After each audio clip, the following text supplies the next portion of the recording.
haber kanalları sadece onları gösteriyor. Gelin çekin. İşte görün. Türkmenlere öyle bir düşmanlığı vardı ki bak burada dönmesinler, sokaklarını bulamasınlar diye bilinçli yapılmış, kasıtlı yapılmış bir şey. Oradan su mu çekeceğiz günlük? Evet.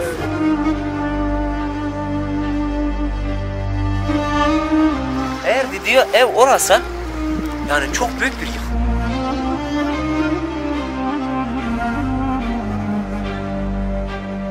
Türkmenler fakir insanlardı.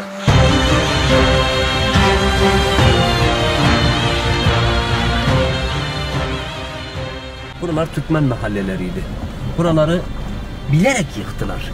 Buralar Türkmen mahalle. Şu an arabamızdan Türkmen mahallesindeki akrabaların evini bulmaya çalışıyoruz. Yani daha doğrusu evini değil, harabesini bulmaya çalışıyoruz. Çünkü yerle bir etmişler.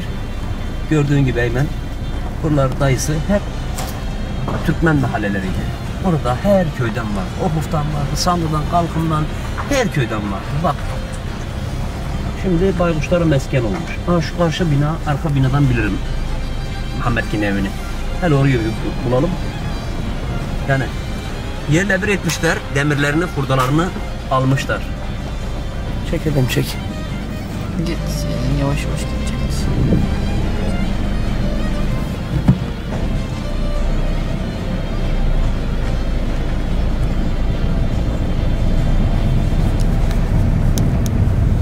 Vallahi kardeşim bilmiyorum. Yemin ederim bilmiyorum hangisiydi yani sokağı. Hayatımın mutlaka hiç halbuki diğeriymiş, arka cuma pazar yolu. Muhammed yine mi burada? Aha, şu yüksek bina. Oradan inebilirdim bak. Ne adın senin? Aziz, senin adın ne? Ne? Ne adın? Acaba? Görün ha. Soracak insan bulamıyoruz. Yani 2 tane kadın bulduk. Onlar da Arapça konuşuyorlardı. Sorduk, bilmiyorlar. Yani şurada gel de ben ev bulayım ha şimdi. Bak bu evlerin hepsi Türkmenlerin olduğu evlerdi. Yerle bir etmişler. Kalan şu binalarda gördüğü gibi bak hepsini yıkmışlar. Allah Allah. Yönü böyle garbiyeydi. Evin böyleydi. Berber dükkanı garbiyeydi. Berber dükkanı garbiye geldi. Onun yanındaki sokak bu mu? Cami. Allah Allah. Cami oydu. Şu direkten şu öbür direk mi diyeyim? Neresi mi? Bak. Adamlar yanında. Geçtikten girdi. Sırada geçti. He. Sırada geçip birinci, ikinci, üçüncü, dördüncü direğin köşesi. Eğer diyor ev orası, yani çok büyük bir yıkım ya. Ya şu an ben bulamıyorum bak, Hasan'a Mehmet'in evini bulamıyorum. Daha gördük. Adam mahalleden hiç çıkmadım diyor. Yani öyle ki ne yerle bir edilmiş. Hasbinallahü ve ni'mel vekil. Buralar Türkmen mahalleleri değerli izleyenler, gördüğünüz gibi. Eş dostun, akrabalarımızın evlerini arıyoruz, bulamıyoruz. Yıkmışlar. Tek tük 1-2 tane adam kalmış. O bahsettiği berberin evi şu, 4. direk. Bak, aradan yol geçmiş, komple oraları da yıkmış, bombalamışlar. Niye yıktı? Biz de bilek mi? Yani bunların sahipleri hep Türkiye'ye gitmiş de gelip böyle kepçeyle yıktılar mı? Eyvah. Bombalandı mı ilk önce evleri? İşte tayyara vurdu, kimin Türkistan yıktılar, işte şıkır şıkır. He, yani yıktılar ki demirini falan da hurdasını mı almaya yoksa? Vallahi bilmem. İnsanlar Allah orada genlerden ne? Sen Türkmen misin? Evet. Hangi köylüsüydün? Taşkapı. Taşkapı mı? Evet. Tam oradan mı? Sen nerelisin kardeş? Ben Arap Bu acıyım. He mi? Bu gideden. İyi deden. Evet. Ya burada benim kardeşlerimin evi vardı. Yani şu arka sokaklarda bir tane Kimin? Muhammed İsa, Hasan İsa 2 kardeşlerdi. Bilir misiniz? Evleri buralardaydı. Yani ya şu arka sokakta ya bir sokakta yaşıyorsunuz. Burada nasıl bir durum? Ne de ki başka yer bulamadık. Bir yere çıkmadın, bir yere gitmedin mi sen? Nereye gitmedik, hara gidecek. Türkmensin. Yerimiz yok. Sen de Türkmensin.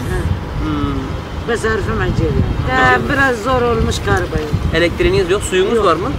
Su geliyor. Yoktur yani. Yeni mi geldi? Yani geliyor yani Vay kışkında vay, zayıf. oradan geldi. Çok zayıf. Ta oradan Çok çekiyor. zayıf. Allah Allah. Cihaz. Hortum orada yok, ötüzden geldi. Oradan su mu çekiyorsunuz günlük? Nerede? Buradan örtmüşler burada. Burada bir de selam etmiş, burada örtmüş. He. Yani 2 kat binalardı yani buralar fakir insanlardı. Türkmenler fakir insanlardı. Ve burası dağ diye tabir ettiğimiz bir bölgeydi. O zaman burası bostanlardı. İşte bu kaçak şekilde yaptılar burayı insanlar, işte köyden gelen Türkmenler buralarda yaptılar gece kondularını. 2 katlı evlerdi. İşte arkamdaki gördüğünüz evler gibiydi.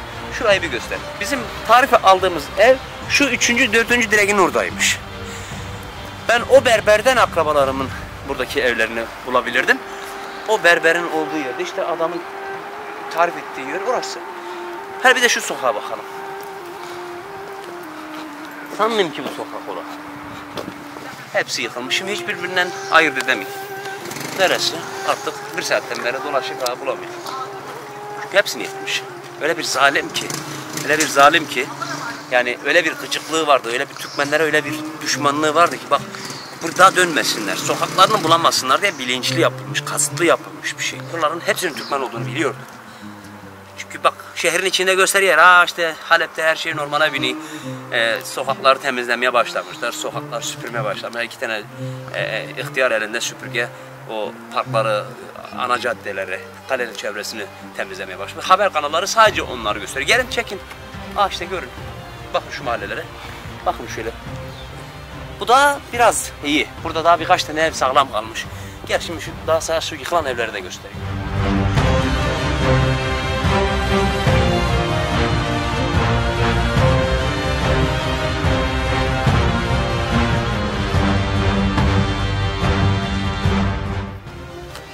Yenlerden çok zor yaşadık. Bas dedik hamdülillah. Ne diyeceğim ama çok olmuş. Mecbur kaldık. Burada kaldık, düştük. İşte insanın köyünün olması ne kadar güzel bir şeymiş değil mi? Ben bu savaşta en çok sevindiğim Türkmenlerin köyünün olması. Yani köylerimizin olması. Köylerimize sıkıntı. İlkin evimiz yok. Evimizle emmim gibi kaldık. Ben yanlışlıkla Türkiye'ye gittim. Gitmedin. Geçseydin. Gitmedim. Uşaklarsan bu 15 yıl. Ya da çalışsaydın şimdi çalışır kazanır bir şeyler yapardın. Yani hayır ne vereceksin? Aklımız şey. Nasip. Nasibin bu kadar.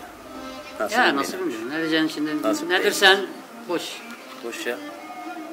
Demek baban da anan vefat etti. He?